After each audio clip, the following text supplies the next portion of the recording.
Govinda Greens, premium and limited plots, prime location, destination that define your status. In front of Ames, Govinda Greens.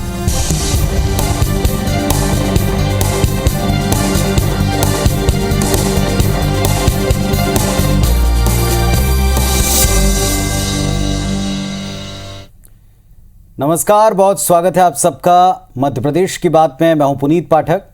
प्रदेश में विधानसभा चुनाव में अब 2 साल से कम का वक्त बचा है। दोनों दल इस बात को अच्छी तरह समझते हैं, जानते हैं कि अगर राज्य की सत्ता पानी है या सत्ता में वापसी करनी है, सत्ता बनाए रखनी है, तो हर वर्ग को साधना होगा, हर स्तर के ऊपर डटकर अपनी पार्टी और प्रत्याशियों के पक्ष में माहौल बनाना होगा।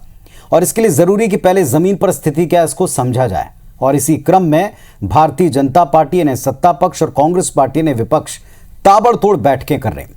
ये साफ तौर पर दोनों पार्टियों के मुख्यालय देखकर समझ में आता है।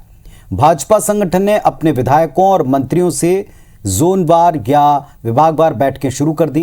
केंद्र और राज्य सरकार का फीडबैक उनसे लिया जा रहा है और ये संगठन कर रहा है ताकि जमीनी हकीकत क्या पता चले।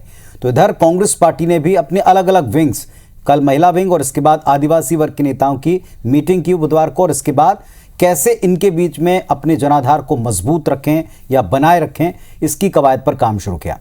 दोनों संगठनों की यह तैयारी किसकी जीत की जमीन को पक्का करेगी, इस पर बात करेंगे। पहले दिन भर के हलचल पर एक रिपोर्ट देख लें।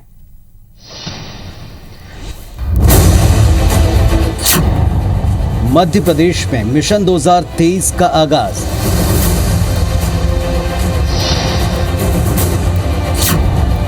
एक्शन मोड में बीजेपी और कांग्रेस।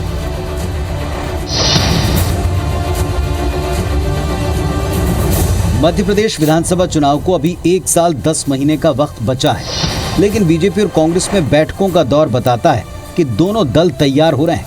खास तौर पर बीजेपी अपने संगठन के नेता और मंत्री विधायकों का फीडबैक ले रही।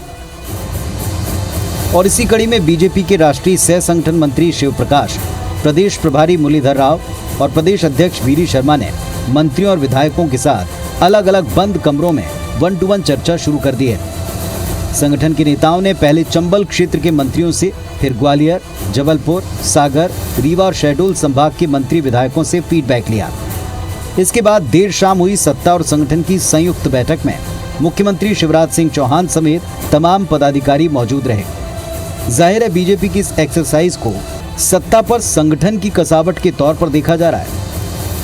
व्यक्तिगत तौर पर आपसे कोई मिलने आ रहा है, मेरे से मिलने आ रहा है, माननीय शिव प्रकाश जी आए हैं, तो उनसे अगर किसी को मिलना है, बात करना है, तो ये तो सहज है। संगठन की बात होती है, भारतीय जनता पार्टी में संगठन सर्वोपरि होता है और चिंतन और मंथन लगातार कार्यकर्ताओं से सिर्फ यही एक पार्टी है जिसमें होता है, क्योंकि ये कार्यकर्ता आधारित पार्टी है।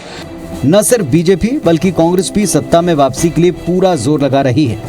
कांग्रेस प्रदेश अध्यक्ष कमलनाथ ने संगठन को मजबूत करने के उद्देश्य से पार्टी में तमाम मोर्चों की बैठक लेना शुरू कर दिया है। मंगलवार को महिला कांग्रेस की बैठक के बाद बुधवार को प्रदेश अध्यक्ष ने आदिवासी समाज की बड़ी बैठक की, जिसमें अनुसूचित जाति मोर्चे के अलावा कांग्रेस के तमाम आदिवासी विधायक, पूर्व विधायकों ने घंटों तक मंथन किया।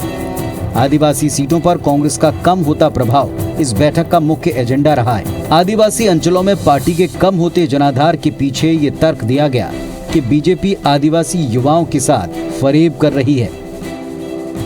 से आने वाली जो रणनीति बना रहे हैं 2023 में कि हम आदिवासी समाज को एकजुट होकर हम कैसे 2023 में सरकार बनाएं, और निश्चित सरकार बनाएगा। और आदिवासी के साथ वर्तमान सरकार बहुत भेदभाव कर रही है, उनका हक मिल नहीं पा रहा है, जमीन के पट्टे मिल नहीं पा रहे हैं। जरूरत है कांग्रेस पार्टी को ग्राउंड लेवल पे उतर के, खासकर ग्रामीण क्षेत्रों में, ग्रामीण क्षेत्रों की समस्याओं, आदिवासियों में पलायन, कुपोषण जैसे मुद्दे हैं, उन पर काम करने की। निश्चित ही अगर कांग्रेस पार्टी आदिवासियों के संवैधानिक अधिकारों के साथ साथ उनकी मूल समस्याओं को लेकर काम करती है आने वाले समय में, तो नया युवा वर्ग जुड़ेगा। जाहिर है मध्य प्रदेश की 84 विधानसभा सीटों पर आदिवासी वोटर्स निर्णायक भूमिका निभाते हैं। यही वजह है कि कांग्रेस और बीजेपी ने अभी से इनको साधने पर फोकस कर दिया है। बहरहाल 2023 के विधानसभा चुनाव में आदिवासी समाज का आशीर्वाद जिस दल को मिलेगा, उसके सत्ता में आने की संभावना बढ़ जाएगी, ये तय है। नवीन कुमार सिंह, IBC 24, भोपाल। चलिए, तो हमारे साथ में जो दोनों संगठन सक्रिय हैं, संगठन कसावट ला रहे हैं, पार्टी नेताओं से मंथन चर्चा कर रहे हैं, ये बात अपने अपने स्तर के ऊपर अपने अपने तरीके से रखी है। लेकिन एक बात जो कांग्रेस पार्टी कहती है कि आदिवासी वर्ग के बीच में घटते जनाधार कांग्रेस पार्टी के, इसकी वजह है क्योंकि सरकार भरमा रही है या छल की राजनीति कर रही है, खासतौर पर यूथ को, जो आदिवासी यूथ है उसको छल रही। इस पर भी बात करेंगे और संगठनात्मक इस व्यू रचना में कौन आगे है किससे, इस पर भी राय जानेंगे। हमारे साथ दोनों पक्षों से दो बहुत सुलझे हुए और बहुत ही विद्वान प्रवक्ता जुड़े। विभा पटेल जी हैं, कांग्रेस पार्टी की नेत्री, हमारे साथ में जुड़ी हैं, और हितेश वाजपेयी जी, डॉक्टर हितेश वाजपेयी साहब बीजेपी से जुड़े हैं। आप दोनों को नमस्कार, बहुत स्वागत है आपका। और तार्किक चर्चा होगी इस बात की उम्मीद दर्शक हम जरूर करते हैं। डॉक्टर वाजपेयी, बीजेपी ने अपने संगठन में कसावट लानी और इसकी शुरुआत की है कि फीडबैक लिया जाए जनप्रतिनिधियों से केंद्र और राज्य की योजनाओं का। इसमें कतई कोई कहीं गलत बात नहीं है, लेकिन कांग्रेस कहती है कि आदिवासी वर्ग के प्रति पिछले कुछ दिनों से भरमाने का काम हो रहा है। दोनों पर रिएक्शन दीजिएगा। देखिए, कांग्रेस का चार्ज तो एक पॉलिटिकल चार्ज है। मैं पुनीत जी आपके इस कार्यक्रम के माध्यम से हमारे मतदाताओं और कार्यकर्ताओं को भारतीय जनता पार्टी की इस पूरी एक्सरसाइज का जो हेतु है वो जरूर प्रस्तुत करना चाहूंगा। देखिए, हम सब जानते हैं कि 1 साल 10 महीने बचे हैं और कम समय है। ये ऐसा कार्यकाल रहा, 2018 का चुनाव हम लोग संख्यात्मक रूप से हारे हैं। हालांकि हमको 2.5 लाख वोट करीब ज्यादा मिले थे, लेकिन बिल्कुल सही बात है कि हम चुनाव हार गए। कमलनाथ जी ने सरकार बनाई, उसके बाद परिस्थितियां ऐसी हुई कि सिंधिया जी और 25 विधायक उसमें से बाहर निकले। उसके बाद क्रम जारी है बाहर निकलने का और वो सरकार गिरती चली गई। तो स्वाभाविक है कि ये पूरा, उसके बाद आपने 1.5 साल हम सभी ने कोविड का एक दौर देखा जिसने सरकार की ट्रेजरी की कमर तोड़ दी, जिसको हम कह सकते हैं। समाज को भी बहुत नुकसान हुआ। सारी व्यवस्थाएं जो प्रशासन की होती है वो उसके सामने दुनिया भर में, मतलब ये केवल भारत या मध्य प्रदेश की बात नहीं है, छोटी भी साबित हुई। या हम ये कह सकते हैं कि ये पूरा कालखंड चुनौतियों भरा रहा और जो भी दल सत्ता में होता है, खास तौर से उसके लिए आने वाला भी समय जो है 1 साल, वो क्योंकि हम लोग इकोनॉमिक रिकवरी के दौर से गुजर रहे हैं, तो हो सकता है हम उतना स्पेंड नहीं कर पाए, खर्च नहीं कर पाए जितना कि हम 15 साल तक करते आए थे। तो स्वाभाविक है इन सब बातों को दृष्टिगत रखते हुए एक चिंतन मंथन का दौर है। और जैसा कांग्रेस कर रही है हम भी करना चाहते हैं। हम भी जनता की आवश्यकताओं को समझना चाहते हैं और उसमें से क्या किया जा सकता है उस पर विचार कर रहे हैं और अपनी तैयारी कर रहे हैं। 2 दिन ये बैठ के हैं, तीसरे दिन 26 तारीख को हमारी प्रदेश की वाजपेयी जी, एक छोटा सा एक सवाल इसमें जोड़ रहा हूँ। हमने सुना भी बहुत गंभीरता से कांग्रेस पार्टी के नेताओं को और ख़ासतौर पर कांग्रेस पार्टी के आदिवासी विधायकों को, उनका कहना है कि इलाके में पलायन और रोजगार उनकी प्रमुख समस्या है, लेकिन फिलहाल फोकस केवल उस वर्ग को भरमाने का और जो उस वर्ग के बड़े नेता थे, उनके जो भगवान हैं, उनके जो महापुरुष हैं, उनके नाम पर सियासत करने का बीजेपी कर रही। इससे वो ये भी मानते हैं कि उन्हें नुकसान हो रहा है, लेकिन ये सीधा आरोप है कि भरमाने का काम बीजेपी ने किया है असल मुद्दों से हटकर। देखिए, ये एक पॉलिटिकल चार्ज है। क्या होता है, जैसे विभा जी और हम अपनी अपनी बातों को रखेंगे, वो अपने तरीके से रखेंगे, हम अपने तरीके से रखेंगे, लेकिन आप और दर्शक तो मूल्यांकन कर सकते हैं ना। जैसे एक उदाहरण मैं देता हूँ, 1998 में विभा जी की सरकार थी, तब पैसा एक्ट लाया गया, लेकिन उसका एक भी प्रोविजन 2003 तक अप्लाई नहीं किया गया और अभी 1 दर्जन से अधिक प्रोविजन 40 से अधिक जिलों में लागू करे जा चुके हैं। और पैसा के प्रोविजन पे पुनीत जी आप भी बहुत डिस्कशन कर चुके हैं, चाहे उसमें भू अधिकार की बात हो, उनकी स्वायत्तता को लेकर बात हो। अभी आपने देखा होगा राज्यपाल महोदय ने हमारी जनजाति गौरव दिवस से पहले लगातार, क्योंकि शेड्यूल 5 के कस्टोडियन जो होते हैं वो राज्यपाल होते हैं, लगातार बैठ के करी मध्य प्रदेश में जनजातीय समुदाय में जाकर। फिर आपने बहुत सारी स्कीम से, मैं नाम नहीं लेना चाहता, चाहे छात्रावास की बात हो, छात्रवृत्ति की बात हो, या नौकरियों की बात हो, एजुकेशन की बात हो, हेल्थ की बात हो, हमने काम किए हैं। हम इसको रखेंगे पुनीत जी। और चलिए ठीक है, अगर तो ये पॉलिटिकल चार्ज है तो इस पर भी क्या काट कांग्रेस पार्टी लाती है ये देखेंगे। विभा जी भी विद्वान प्रवक्ता भी हैं और लंबा तजुर्बा रखती हैं। विभा जी, कांग्रेस पार्टी ने खुद इस बात को स्वीकार किया बैठक के बाद कि आदिवासी वर्ग के बीच उनका माहौल थोड़ा सा कम है। पिछले, अभी आप हाल के उपचुनाव के नतीजे देख लें या पिछले कुछ दिनों के आप ही की पार्टी की समीक्षा देख लें, क्या वजह है और जो चार्ज लगाया क्या वो केवल पॉलिटिकल है?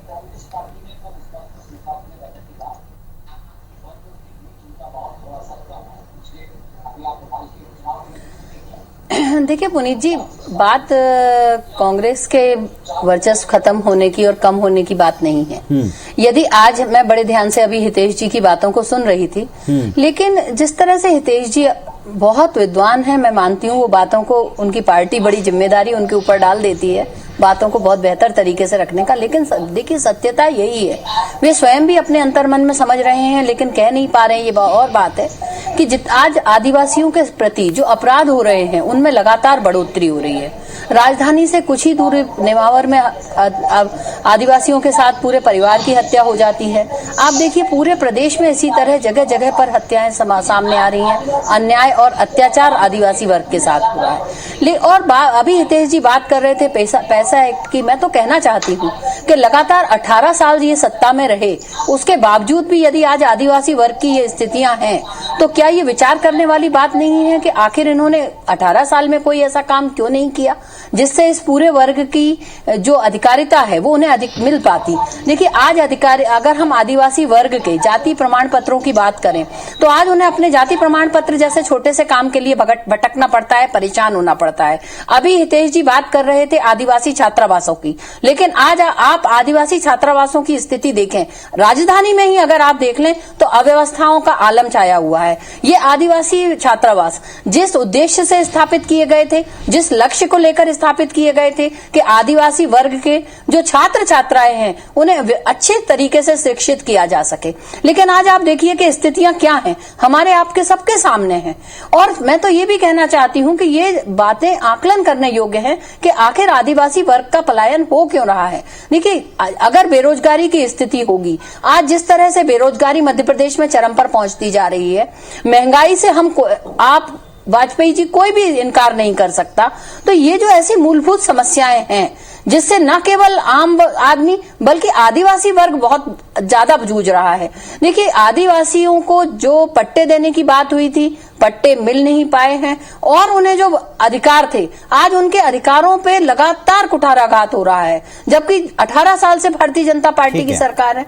देखिए कहने से काम नहीं चलता और शासन और सत्ता में जो लोग बैठे हुए हैं यदि वो नियम और कानूनों को सही तरीके से लागू नहीं कर सकते, यदि आदिवासी वर्ग हो या अन्य वर्ग, उन्हें हम सत्ता में बैठे हुए जो लोग हैं वो रोजगार उपलब्ध नहीं करा सकते, तो किस तरह का आखिर मध्य प्रदेश ये चाहते हैं। बातें चाहे कितनी भी बड़ी बड़ी क्यों ना हो, लेकिन सच्चाई यही है कि ये जो वर्ग है इसको केवल और केवल आप चौराहों का नाम लेकर उनके आदिवासियों के जो महापुरुष हैं उनको महिमा मंडित कर आप इन्हें बरगलाने का प्रयास क्यों कर रहे हैं। वास्तविकता में आप इन्हें अधिकारिता दीजिए, रोजगार के अवसर उपलब्ध कराइए, इनके जमीनों के पट्टों के जो मसले उलझे हुए हैं आप वो उपलब्ध कराइए, क्यों नहीं दिलवा।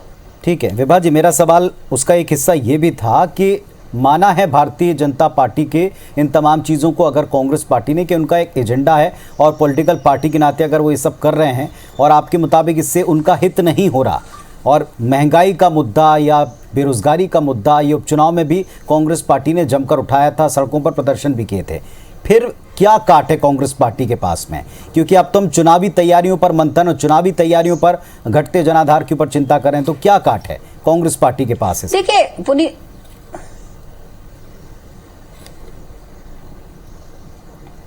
देखिए ये जो उपचुनाव हुए ये कोई घटते जनाधार की बात नहीं है। ये यहाँ आप सीधे सीधे देखिए कि सरकार और एक व्यक्ति के पार्टी के बीच में चुनाव था। जिस तरह से ये बात कर रहे हैं कमलनाथ जी की सरकार गई, विधायक बाहर आए, तो ये तो हितेश जी अपने मन में भी जानते हैं, भारतीय जनता पार्टी ही नहीं सारी मध्य प्रदेश की जनता जानती है कि किस तरह से विधायकों की मध्य प्रदेश में खरीद फरोख्त हुई और लोकतंत्र का नया अध्याय इन्होंने जो लिखने का प्रयास किया है, निश्चित तौर से जनता ने उसको भी देखा है। लेकिन ये जो बाई इलेक्शन हुए हैं इनमें कहीं ना कहीं जिस तरह से पूरी की पूरी सरकारी मशीनरी लगी रही, जिस तरह से पूरे के पूरे मंत्रिमंडल ही नहीं पूरा सरकार जिस तरह से इन्होंने अमले को लगाया और मशीनरी का जिस तरह से उपयोग और दुरुपयोग किया गया, तो ये कोई जनाधार का हम उसे मापदंड नहीं दे सकते। ये तो असल मुद्दे इन चुनावों में कहीं घुस से गए, केवल ये बाहुबल और पैसे की पार्टी के नेताओं का मंथन से निकलते नेताओं के बयानों में नतीजे कुछ इसलिए सवाल बना है।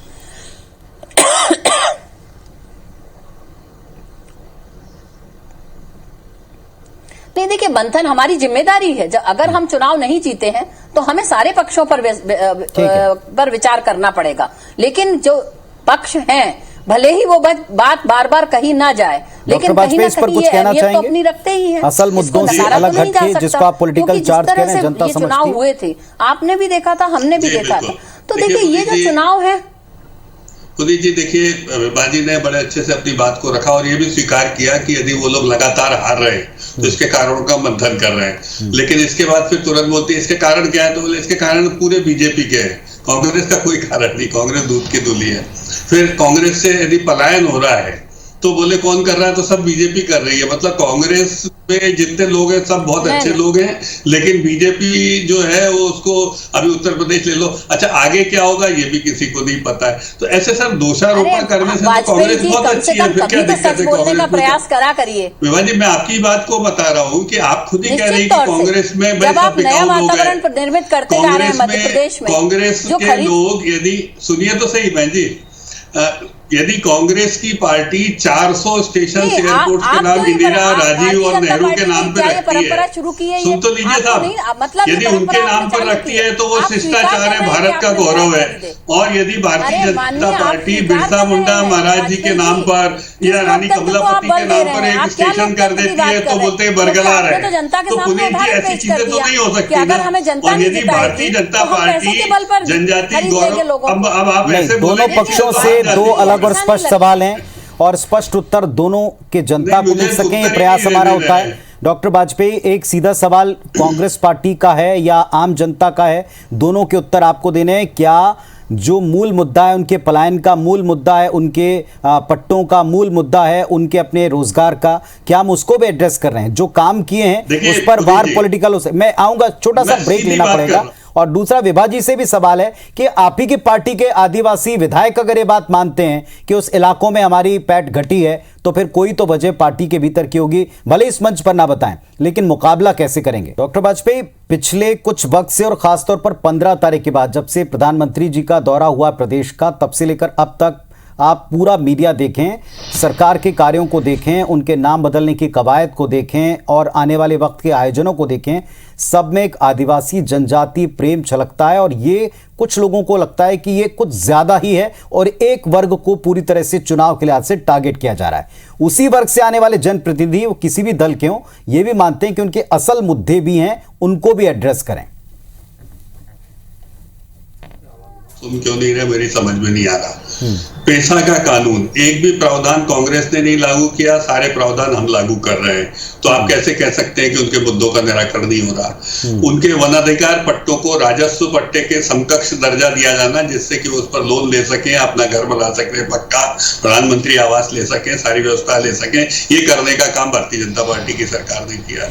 उसके पश्चात निजी छात्रावासों में भी शहर में पढ़ने वाले बच्चे रहें और उसकी जो छात्रावास की फीस है वो सरकार देगी, निजी छात्रावासों की भी, उसको भी तय करके ये करने का काम, निजी कोचिंग की फीस देगी, ये करने का काम शिवराज सिंह चौहान जी ने किया। तो इसको नहीं कहा जा सकता क्या? फिर उसके बाद मैंने बताया रानी कमलापति जी के नाम पे, बिरसा मुंडा जी के नाम पे यदि एयरपोर्ट रेलवे स्टेशन का नाम रखा जाए तो इसको आप बरगलाना क्यों कहते हैं? वो उनके गौरव के प्रतीक है। यदि हम राजीव, नेहरू और इंदिरा के साथ साथ यदि बिरसा मुंडा, टंटिया भील का भी और इनका नाम भी कहीं रख देते हैं तो बीजेपी सरकार की बात एक साथ अभी हो रहा है, शायद एक क्रम में हो रहा है, इसीलिए लोगों को लगता है। ठीक है ना सर, शुरुआत है भारतीय जनता पार्टी, हम 1980 से तो शुरू हुए अपने पैरों पे खड़े होकर 2 सांसदों से, और हम चल रहे हैं, हम भारत की जनता की आवाज बनना चाहते हैं। कांग्रेस यही नहीं तय कर पा रही कि चलिए, आपने साफगोई से इस बात को रखा और ये बहुत अच्छी बात है, आप साफगोई से स्वीकार तो करते हैं कि हाँ ठीक है, हमने शुरू तो किया है। क्या दिक्कत है अगर शुरू भी किया है तो? क्या काट है कांग्रेस के पास, विभाजी?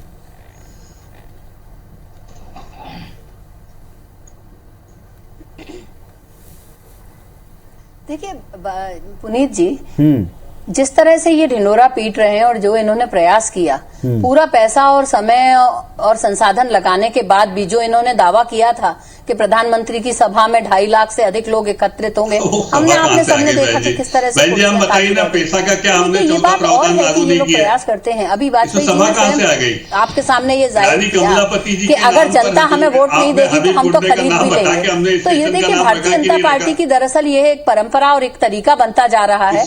इनका लोकतंत्र में विश्वास नहीं है, इनका जनता में विश्वास नहीं है। ये मध्य प्रदेश में जिस तरह की घटिया राजनीति प्रारंभ कर चुके हैं, ये अब वही करना चाहते हैं। इनका आज सरोकार होना चाहिए कि आदिवासी की जो असल समस्याएं हैं उनका निराकरण होना चाहिए। ये बार बार पैसा एक्ट की बात कर रहे हैं। पैसा एक्ट किसने लाया और किसने स्थापित किया? आज क्यों मध्य प्रदेश के आदिवासी जो भाई हैं वो अपने पट्टे और जातीय प्रमाण पत्र जैसी चीजों के लिए क्यों परेशान होते हैं? देखिए, जब बात होती है आरक्षण की बात की जाती है तो इन्हीं की ओर से ये बयान आता है कि आरक्षण का पुनरांकलन होना चाहिए और इसे अब समाप्त कर देना चाहिए। देखिए, भारतीय जनता पार्टी की यही आदत है। इनके पास जो हाथी के दांत हैं, खाने के और दिखाने के और। दरअसल ये केवल दिखाने की बातें आज ये जो कर रहे हैं और वो बात जनता भी समझ रही है। भले ही उपचुनावों में इन्होंने अपने पूरे संसाधन लगा दिए और एन प्रकार चुनावों को जीतने का काम इन्होंने किया है, लेकिन दरअसल ये स्वयं जानते हैं कि जो असल में जब मेन चुनाव आएगा, देखिए वाजपेयी जी, अच्छा नहीं लगता कि आपको मैं बार बार चुप करने का बोलूं। देखिए, जब असल मेन चुनाव आएगा तब जनता इस बात को बिल्कुल देखेगी कि किस तरह से आदिवासियों ने इनको नकार दिया है। पिछले चुनाव में भी आदिवासी वर्ग ने इनको आईना दिखाया था और सारी की सारी सीटों पर ये हार चुके थे। दरअसल ये अपनी संभावित हार से घबरा रहे हैं और इनके पास आज कोई मुद्दे निराकरण करने की ना तो नीयत है और ना ही ये लोग करना चाहते हैं। का मुकाबला कैसे करेंगे? बात करेंगे कैसे उस वर्ग के बीच में बात एस्टेब्लिश करेंगे? की बात करेंगे।